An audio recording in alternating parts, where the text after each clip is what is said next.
Hello students, आज हम एक नया चैप्टर शुरू करने वाले हैं एस ब्लॉक एलिमेंट्स, जिसके अंदर हम group 1 elements that is alkali metals के बारे में, उनकी कुछ फिजिकल प्रॉपर्टीज, कुछ केमिकल प्रॉपर्टीज के बारे में पढ़ेंगे। ठीक है, तो वीडियो शुरू करने से पहले वीडियो को लाइक करना, सब्सक्राइब करना और शेयर करना मत भूलिएगा। ठीक है, तो चलिए शुरू करते हैं।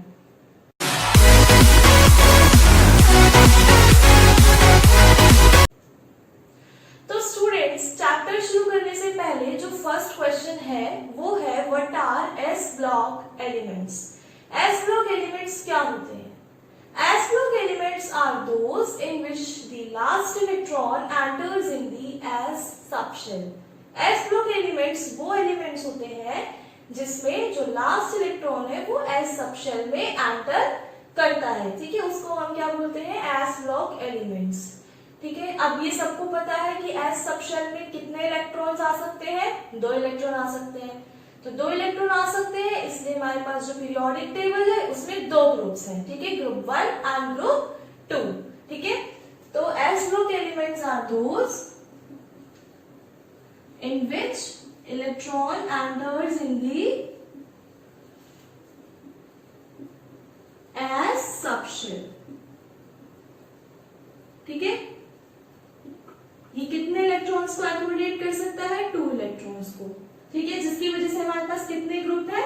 2 ग्रुप है, ग्रुप 1 एंड ग्रुप 2। तो जो आज हम पढ़ेंगे, जिसकी फिजिकल प्रॉपर्टीज और केमिकल प्रॉपर्टीज हम पढ़ेंगे, वो किसकी? ग्रुप 1 की पढ़ेंगे। ठीक है, तो अब हम ग्रुप 1 को डिस्कस करते हैं। यहां पर मैं लिख देती हूँ ग्रुप 1। तो ग्रुप 1 में कितने एलिमेंट्स हैं? कौन से एलिमेंट्स हैं? फर्स्ट है हमारे पास lithium, sodium, potassium, rubidium, caesium, francium. ठीक है, ये हमारे पास ग्रुप 1 के एलिमेंट्स हैं। ठीक है, अब इन ग्रुप 1 के एलिमेंट्स को हम एल्कली मेटल्स भी बोलते हैं। ठीक है, एल्कली मेटल्स। ठीक है, कैपिटल ये है, ये एल्कली मेटल्स। इन एल्कली मेटल्स क्यों बोलते हैं? क्योंकि जब ये वाटर के साथ रिएक्ट करते हैं तो ये हाइड्रोक्साइड्स को फॉर्म करते हैं। ठीक है, when they react with water, इनको ये क्यों बोलते हैं मैं यहाँ साइड में रीजन लिख रही हूँ। When they react with water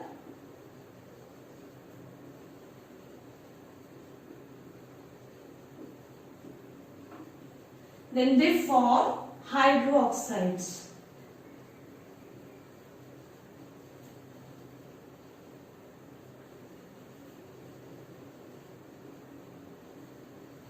Which are alkaline in nature. जो भी क्या होते हैं? एल्कलाइन होते हैं। ठीक है, तो ये जो हाइड्रोक्साइड्स है ये कैसे होते हैं? एल्कलाइन। ठीक है, इसलिए हम इनको एल्कली मेटल्स भी बोलते हैं। ठीक है, ये क्लियर है आपको? अब इसमें जो हमारे पास सोडियम है और जो पोटेशियम है, ये सबसे ज्यादा हमको मिलते हैं, एक तरीके से कह सकते हो, ये ज्यादा एबेंडेंट है। ठीक है, as compared to other elements of group 1। ठीक है, तो जो सोडियम है और जो पोटेशियम है वो ज्यादा एबेंडेंट है as compared to other elements, और ये बाकी सब कम मिलते हैं। ठीक है, इसमें से जो फ्रेंशियम है वो एक रेडियो एक्टिव एलिमेंट है। देखो, ये सबको पता है रेडियो एक्टिव एलिमेंट है। ठीक है, तो ये हमारा ग्रुप 1 एलिमेंट्स का थोड़ा सा इंट्रोडक्शन हो गया। और हाँ, अब इसकी जनरल इलेक्ट्रॉनिक कॉन्फ़िगरेशन को भी समझ लेते हैं। जनरल इलेक्ट्रॉनिक कॉन्फ़िगरेशन यहाँ लिख देती हूँ, आई थिंक आपको विजिबल होगा यहाँ से। जनरल इलेक्ट्रॉनिक कॉन्फ़िगरेशन, अभी ये सब हम सिर्फ एल्कली मेटल्स के लिए डिस्कस कर रहे हैं। अभी हम एल्कलाइन अर्थ मेटल्स के लिए डिस्कस नहीं कर रहे हैं, यानी कि ग्रुप 2 एलिमेंट्स का डिस्कस नहीं कर रहे हैं। जब हम उसको शुरू करेंगे तब हम समझेंगे।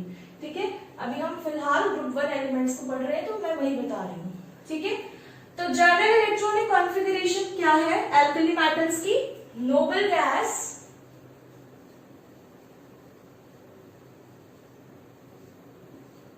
NS1। ठीक है, कोई भी नोबल गैस आती है उससे पहले, और नेक्स्ट NS1। अब देखो सपोज मेरे को लिथियम का लिखना है, तो लिथियम से पहले हीलियम, ठीक है, तो वो एक नोबल गैस, प्लस में NS1, ठीक है। सपोज मैं आपको लिख के दिखाती हूँ लिथियम का हीलियम, ठीक है, और आपका 1s1। हीलियम का कितना होता है 2, ठीक है। तो ये आपकी लिथियम की कॉन्फ़िगरेशन। इसको आप चाहो तो ऐसे भी लिख सकते हो 1s2 sorry 2s1, 1s2 2s1, ये ऊपर 1s1 रहेगा, 2s1 था, ठीक है, मैंने गलत लिख दिया और गलत बोल दिया, आई एम सॉरी। लेकिन 1s2 हमारी हीलियम के लिए, ठीक है, और 2s1 लास्ट इलेक्ट्रॉन में, s सब शेल में सिंगल इलेक्ट्रॉन, ठीक है। सपोज मेरे को सोडियम का लिखना है, sodium 1s2 2s2 2p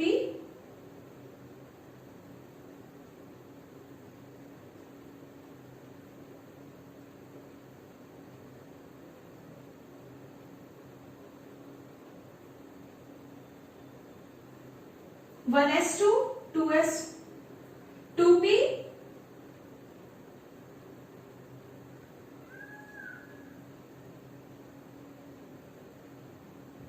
2p 6 3s1, ठीक है। यहाँ पे क्या है 3, ठीक है, यहाँ पे क्या है 2, ठीक है। तो लिथियम सोडियम, ऐसे आप पोटेशियम रुबिडियम सीजियम फ्रेंशियम का भी कर सकते हो, ठीक है। अब हम इसकी कुछ फिजिकल प्रॉपर्टीज के बारे में समझ। तो जो इसकी पहली फिजिकल प्रॉपर्टी है, जो इलेक्ट्रॉनिक कॉन्फ़िगरेशन थी, वो मैं आपको पहले बता चुकी हूँ, नोबल गैस NS1, ठीक है। इसके बाद जो दूसरी आपकी प्रॉपर्टी है, physical property, that is atomic and ionic radii. देखो एटॉमिक, पहले हम एटॉमिक की बात करते हैं, उसके बाद हम आयनिक को देखेंगे। Atomic radii along the period जो सबसे ज्यादा होता है वो किसका होता है, ग्रुप 1 एलिमेंट्स का, ठीक है। यानी कि जो लिथियम है, सोडियम है, पोटेशियम है, रुबिडियम सीजियम फ्रेंशियम, इनका जो एटॉमिक रेडियाई है वो सबसे ज्यादा है उनके पीरियड में, ठीक है। ऐसा क्यों?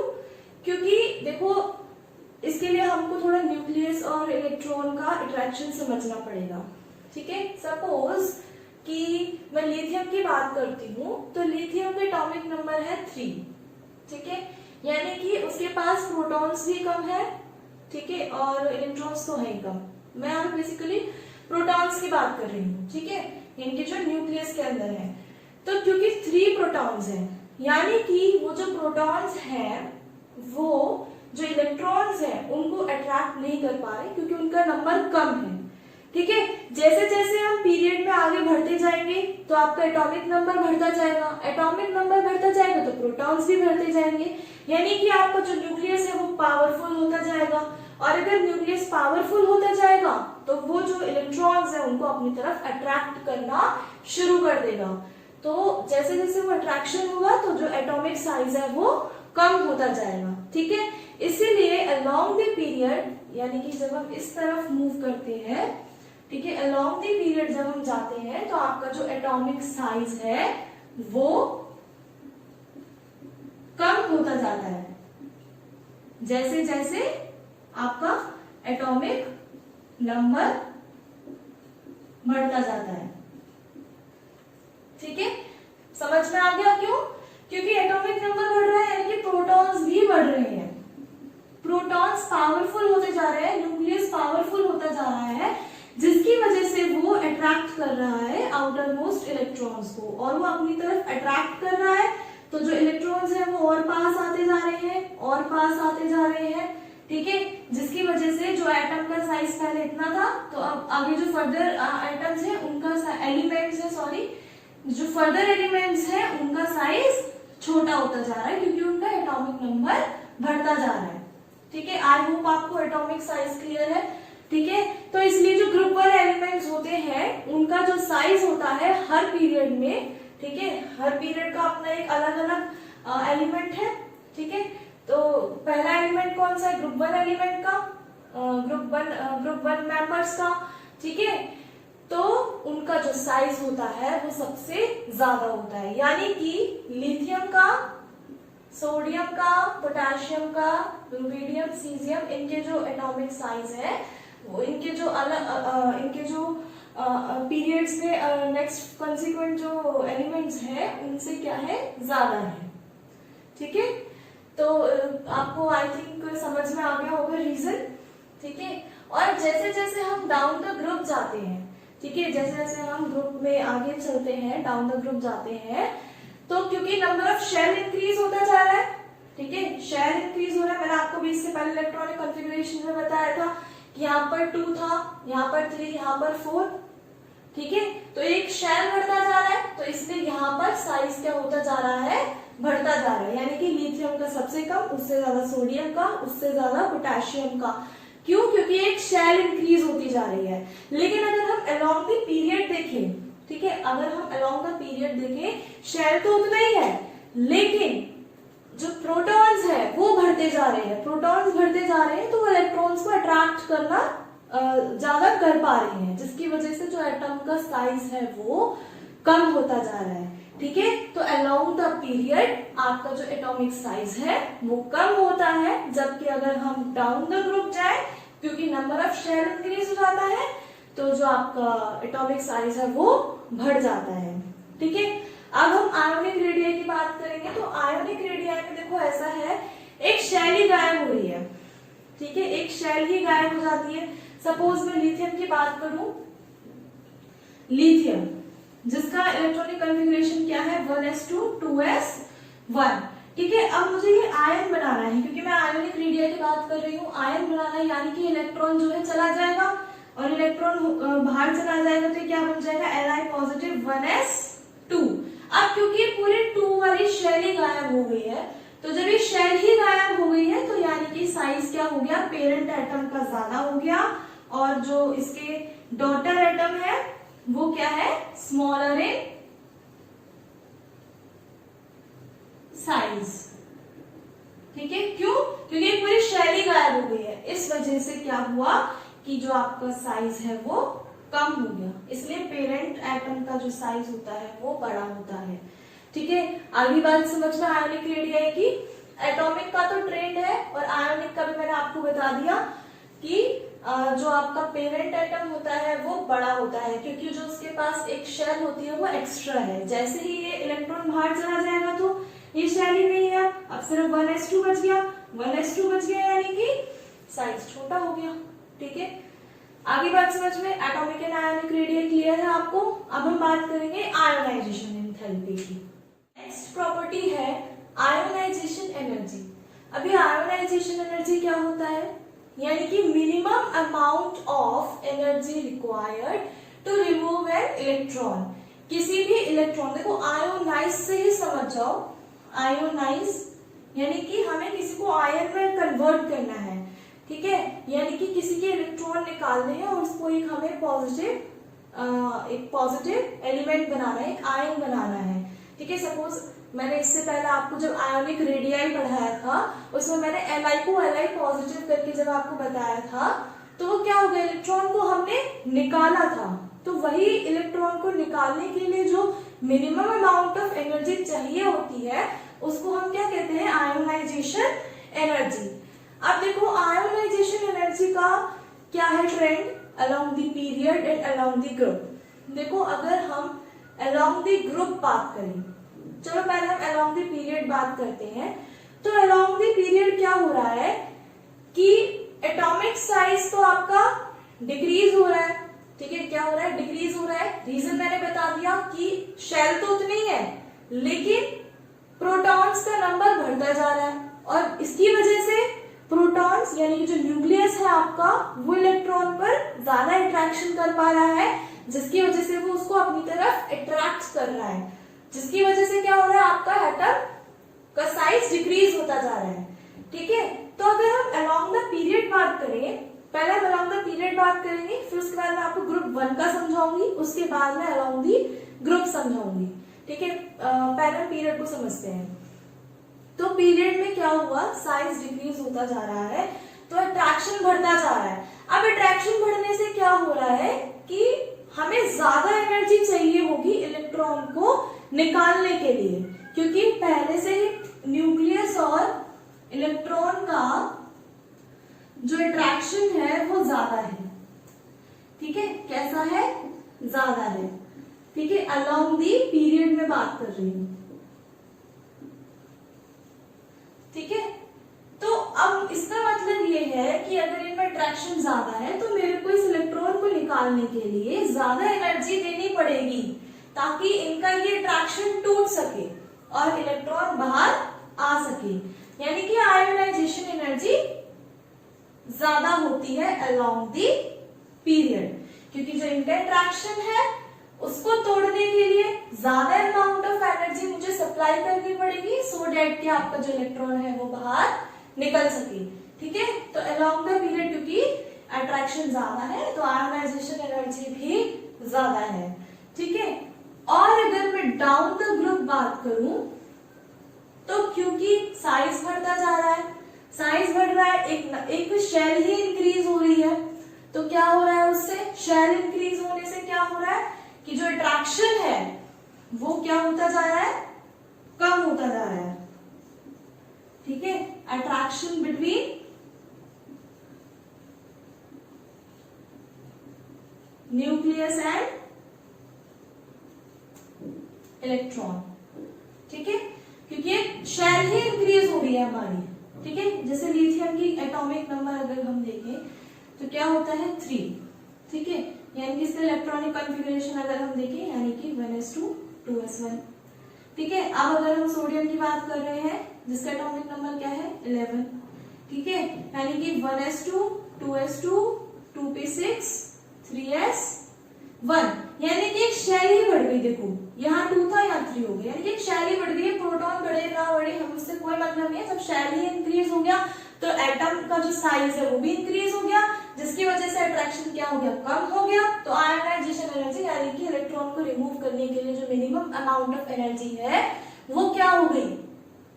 वो कम हो गई, यानी कि हमको कम एनर्जी देनी पड़ेगी इलेक्ट्रॉन को बाहर निकालने के लिए अलोंग दी ग्रुप।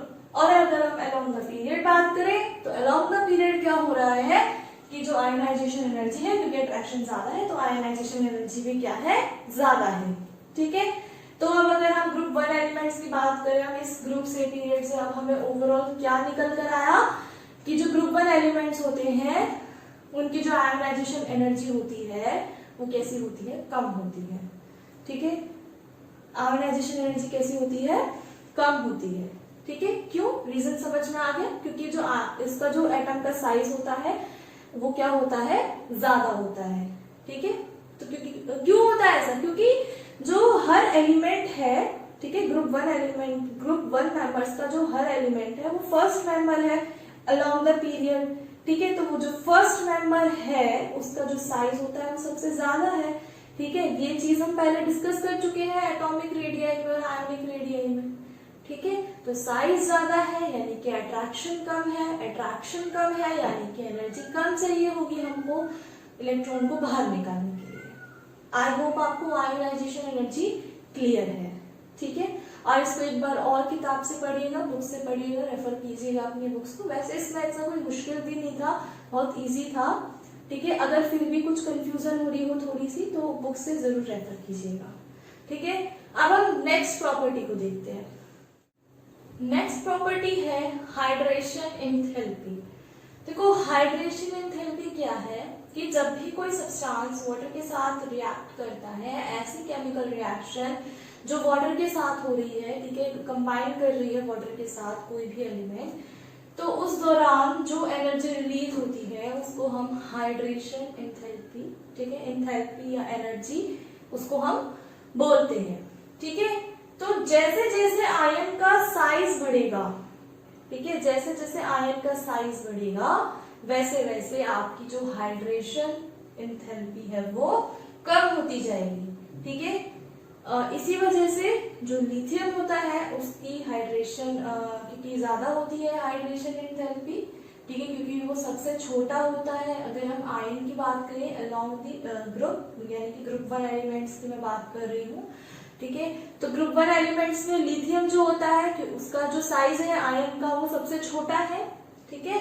तो उसकी जो हाइड्रेशन एंथैल्पी है यानी कि वाटर से रिएक्ट करने पर जो एनर्जी रिलीज हो रही है वो सबसे ज्यादा है, इसीलिए जो लिथियम होता है उसके ज्यादा हाइड्रेटेड सॉल्ट्स हमको मिलते हैं क्योंकि वो आसानी से रिएक्ट कर पा रहा है, ठीक है, जिसकी वजह से हाइड्रेशन एनर्जी जो है ज्यादा है, उसकी हाइड्रेशन एनर्जी क्या है, ज्यादा है, ठीक है। इसलिए जो लिथियम है उसका क्या है, मैक्सिमम डिग्री ऑफ हाइड्रेशन, ठीक है, सबसे ज्यादा वही हाइड्रेट कर पाता है, ठीक है। क्यों, इसका रीजन क्या है, क्योंकि जैसे जैसे साइज जो है आयन का बढ़ता जाएगा तो जो हाइड्रेशन एनर्जी है वो क्या होती जाएगी, डिक्रीज होती जाएगी, ठीक है।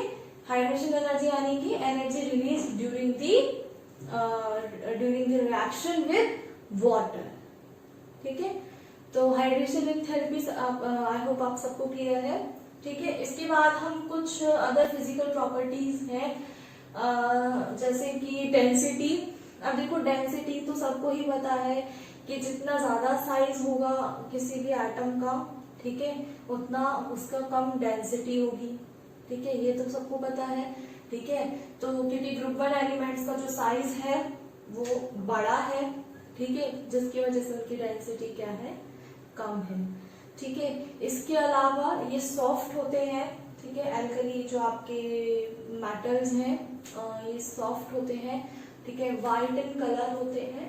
और इसके अलावा इसकी melting point and boiling point के बारे में हम थोड़ा सा डिस्कस कर लेते हैं, ठीक है, melting point and boiling point. देखो melting point and boiling point का क्या है कि पहले हम पीरियड की बात करते हैं, फिर ग्रुप की, फिर हम ग्रुप 1 एलिमेंट्स की बात करेंगे, ठीक है। तो सिंपल सी बात है, देखो कंसेप्ट बिल्कुल वही है कि अगर हम अलोंग द पीरियड जा रहे हैं, जब हम अलोंग द पीरियड जा रहे हैं तो अट्रैक्शन क्या हो रहा है, बढ़ रहा है, अट्रैक्शन बढ़ रहा है यानी कि मेल्टिंग पॉइंट क्या हो रहा है, ज्यादा हो रहा है, ठीक है। मेल्टिंग पॉइंट क्या हो रहा है, ज्यादा हो रहा है क्योंकि एटम का जो साइज है यहाँ पर, ठीक है, कम है। अलोंग द पीरियड हम बात कर रहे हैं, समझ पा रहे हो ना मैं क्या कह रही हूँ, कि अगर हम अलोंग द पीरियड आ रहे हैं तो साइज जो है छोटा होता जा रहा है, अट्रैक्शन बढ़ता जा रहा है, अट्रैक्शन बढ़ता जा रहा है बिटवीन न्यूक्लियस एंड इलेक्ट्रॉन, जिसकी वजह से क्या होगा, melting point and boiling point along the period ज्यादा होंगे, ठीक है। वही अगर हम बात करें down the group, again same reason कि आपका जो एटॉमिक साइज है वो क्या हो रहा है, बढ़ रहा है यानी कि आराम से मेल्ट हो जाएगा, बॉयल हो जाएगा। तो मेल्टिंग एंड बॉइलिंग पॉइंट क्या है, along the down the group क्या है, कम है, और अलोंग द पीरियड क्या है, ज्यादा है। अब हम अगर ग्रुप 1 एलिमेंट्स की बात करें तो क्या होगा, क्योंकि उनका साइज सबसे ज्यादा है, तो सबसे ज्यादा है यानी कि क्या होगा, उनका जो melting point and boiling point है वो क्या होगा, कम होगा। क्यों, क्योंकि उनका साइज ज्यादा है। तो अब हम एक नेक्स्ट प्रॉपर्टी को डिस्कस करते हैं, ठीक है, फ्लेम कलराइजेशन, ठीक है, फ्लेम कलराइजेशन। तो देखो फ्लेम कलराइजेशन में कुछ नहीं है, सिंपल है कि कोई भी अल्कली मेटल या उससे रिलेटेड कोई भी कंपाउंड है हमारे पास, जब हम उसको बर्न करना शुरू करते हैं तो जब वो बर्न होता है तो उसके जो इलेक्ट्रॉन्स होते हैं उन पे एनर्जी आ जाती है, वो एनर्जी गेन कर लेते हैं, जिसकी वजह से वो एक्साइट हो जाते हैं, ठीक है, हायर एनर्जी लेवल्स पर चले जाते हैं।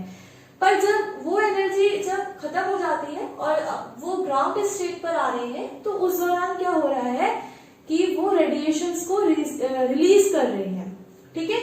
और हर आपका जो अल्कली मेटल है वो डिफरेंट काइंड ऑफ कलर्स को रिलीज करता है, ठीक है। तो अगर हम सेम एनर्जी पर बात करें कि हमने सेम एनर्जी प्रोवाइड करी है लिथियम को भी, सोडियम को भी, ठीक है, पोटेशियम को भी, सबको हमने सेम एनर्जी प्रोवाइड करी है, तो फ्रीक्वेंसी किसकी ज्यादा होगी, इलेक्ट्रॉन्स जो है कहाँ ज्यादा, मतलब जो उनकी रेडिएशंस हैं उनकी फ्रीक्वेंसी कहाँ सबसे ज्यादा होगी, जो सबसे ज्यादा जिसका एटॉमिक साइज होगा, क्योंकि इलेक्ट्रॉन इजीली जो है आपका हायर लेवल पर चला जाएगा, ठीक है, क्योंकि अट्रैक्शन क्या है, कब है? जहां पर एटॉमिक साइज ज्यादा होगा। देखो मैं क्या कह रही हूँ कि लिथियम है, सोडियम है, पोटेशियम है, ठीक है, अभी हम इन तीन की बात कर रहे हैं।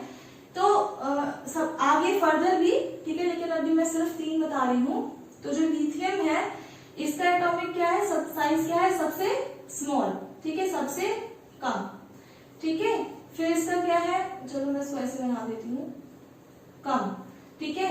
इसका क्या है, ज्यादा, और इसका क्या है, सबसे ज्यादा, ठीक है। अगर मैंने सेम एनर्जी प्रोवाइड करी है, ठीक है, सेम एनर्जी पर बर्न करा है इन तीनों को, ठीक है, इन तीनों को मैंने सेम एनर्जी पर बर्न किया है, तो कहां पर या किस एलिमेंट के जो इलेक्ट्रॉन्स हैं वो जल्दी से हायर स्टेट पे चले जाएंगे? सिंपल सी बात है, पोटेशियम के, क्योंकि इसका साइज क्या है, बड़ा है, बड़ा है, और बड़ा होने से क्या हो रहा है यहाँ पर, उसका जो अट्रैक्शन है, किसका अट्रैक्शन, न्यूक्लियस का, और इलेक्ट्रॉन का जो अट्रैक्शन है वो कम है, यानी कि इलेक्ट्रॉन इजीली हायर स्टेट पर जा सकता है, ठीक है। इसकी वजह से क्या हो रहा है, इलेक्ट्रॉन इजीली जा पा रहा है, और इजीली जा पा रहा है, और जब वो ग्राउंड स्टेट में आ रहा है तो वो क्या कर रहा है, रेडिएशंस को निकाल रहा है, ठीक है। तो फ्लेम कलर, आई होप आपको क्लियर है, फ्लेम कलराइजेशन, ठीक है। फिजिकल प्रॉपर्टीज में तो इतना ही है एल्कली मेटल्स में, ठीक है, और केमिकल प्रॉपर्टीज हम नेक्स्ट वीडियो में कवर करेंगे, ठीक है। आज हमने सिर्फ एल्कली मेटल्स के जो फिजिकल प्रॉपर्टीज थी कुछ, वो हमने डिस्कस कर ली है, ठीक है। अगर आपको वीडियो पसंद आया हो तो वीडियो को प्लीज लाइक करना, सब्सक्राइब करना, और हो सके तो शेयर भी कर देना, ठीक है। और एक चीज और कि नोट्स आपको मिल जाएंगे इस टॉपिक के, ठीक है, जो आपका फिजिकल प्रॉपर्टीज है इसके नोट्स आपको मिल जाएंगे, ठीक है। और एक बार सबसे इम्पोर्टेंट चीज कि इसको एक बार बुक से पढ़ना। अगर ना समझ में आए तो कमेंट में जरूर लिखना कि आपको क्या चीज समझ में नहीं आई है, ठीक है, क्या चीज मैं एक्सप्लेन नहीं कर पाई हूँ, ठीक है। कुछ मेरे बोलने में, अगर मेरे से कुछ बोलने में गलती हुई है, मैंने कुछ चीज प्रोनाउंस गलत की है, ठीक है, या समझाया गलत है, ठीक है, बाई चांस मैंने कुछ गलत बोल दिया हो जल्दी जल्दी में, ठीक है, क्योंकि टाइम कम होता है, ज्यादा समझाना होता है, तो कई बार जल्दी जल्दी में कुछ गलत भी निकल जाता है मुंह से।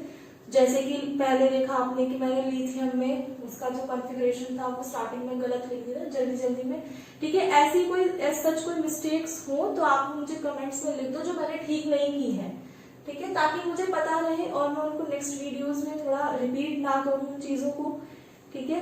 तो आई होप आपको लेक्चर भी ठीक लगा होगा, समझ में आया होगा, ठीक है। तो लास्ट में यही कि बुक्स पढ़ लेना, ठीक है। So thank you.